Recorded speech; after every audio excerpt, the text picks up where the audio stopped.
everyone and welcome to Down the Rabbit Hole.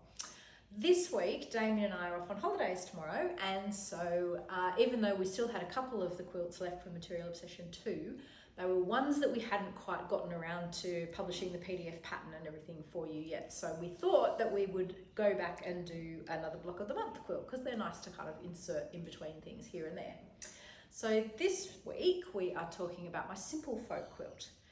Now, the thing with Simple Folk is that although with a lot of the Block of the Month quilts I gave like alternate borders, for this one I couldn't decide whether I wanted to do an extremely traditional quilt or a very, well, not very modern, but fairly modern quilt. And so I made two, as you do. Like, why would you not do that? Slightly insane. So there are two very different versions. So this is the more modern version. I'm going to show you the traditional one in a minute, and I'll tell you why there's two. So this quilt was inspired by Pennsylvania Dutch fraktur, which is a type of illustrative artwork. And they're normally done at the beginning of manuscripts and things like that, but a lot of the motifs from those artworks are often used for things like hex signs on doors, for decoration on furniture, and a lot of other things like that. And I am somebody who loves to research things. When I think something's cool or I'm interested in it, I'll read a bunch of books about it.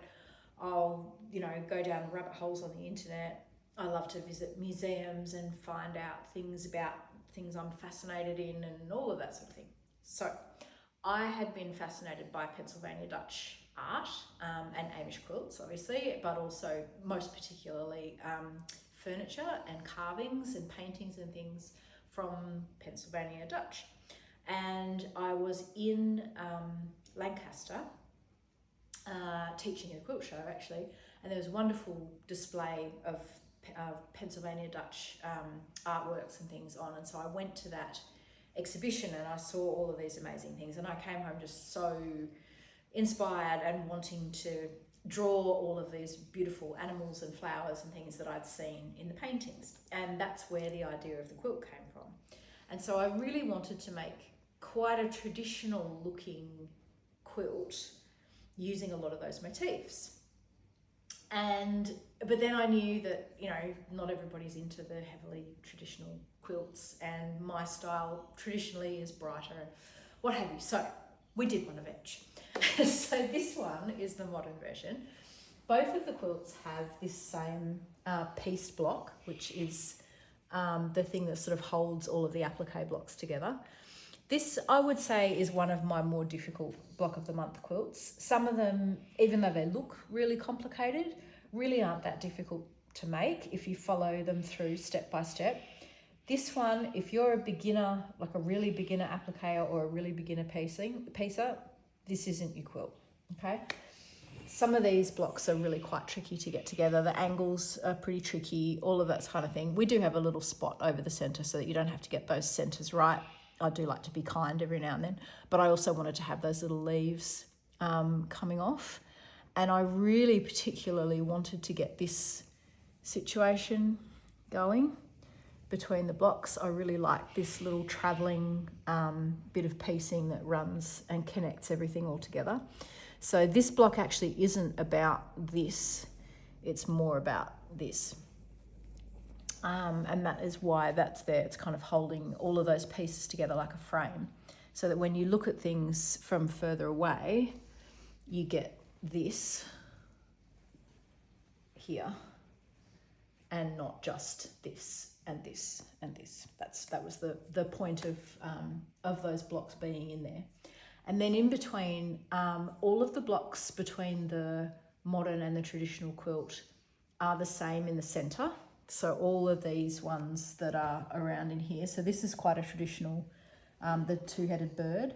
That's quite a traditional Pennsylvania Dutch motif. And then you've obviously got the tulip, which is something that you'll find in all kinds of Amish and Pennsylvania Dutch illustrations, and a lot of German ones as well from historical documents and things like that.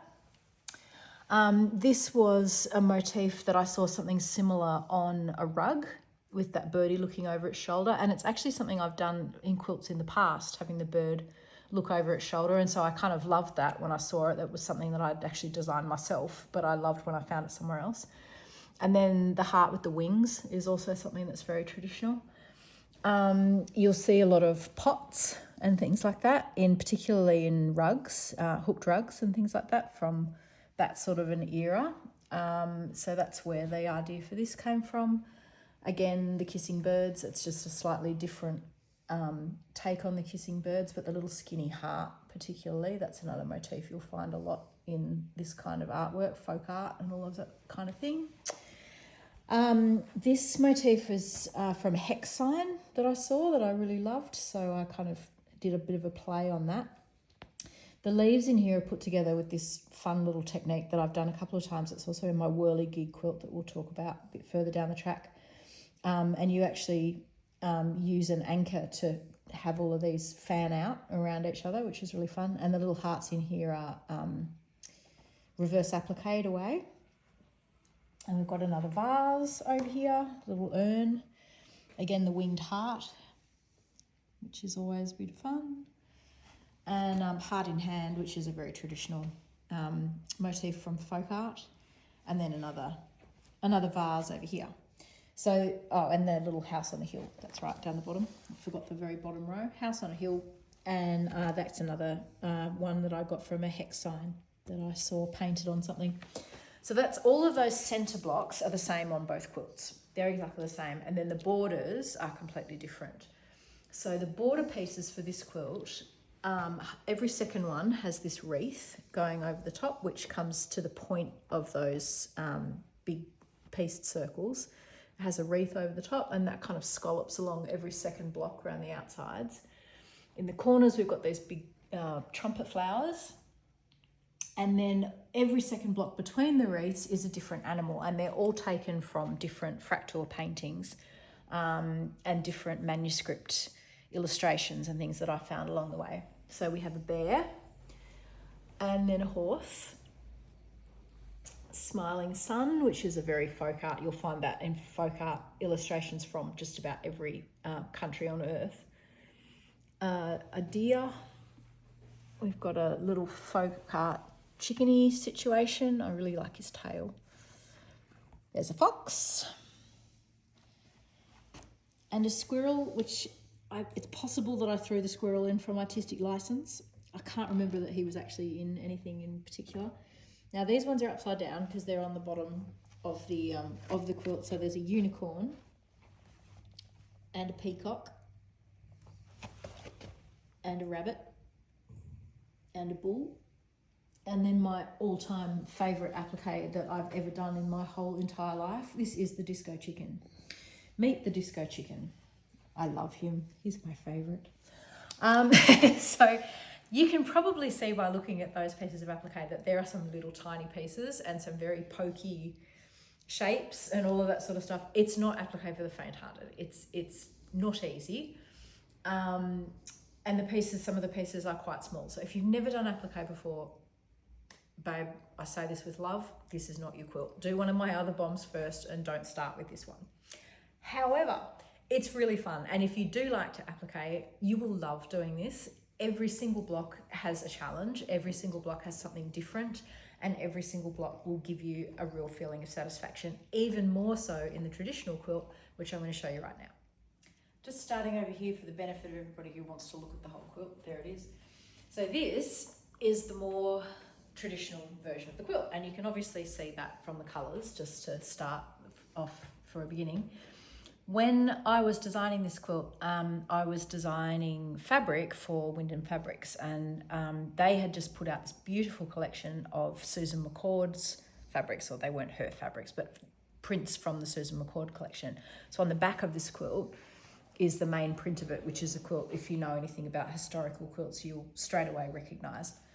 And a lot of the fabrics, not all, but a lot of the fabrics in here are from that collection. So it's quite, needs to be laid out flat for a little while. It's quite a traditional looking quilt, but I still think it manages to look quite modern, even though the fabrics are pretty traditional, because of the way that I've kind of put them together. So the only difference with those inside blocks, they're all exactly the same, except that obviously they're different fabrics.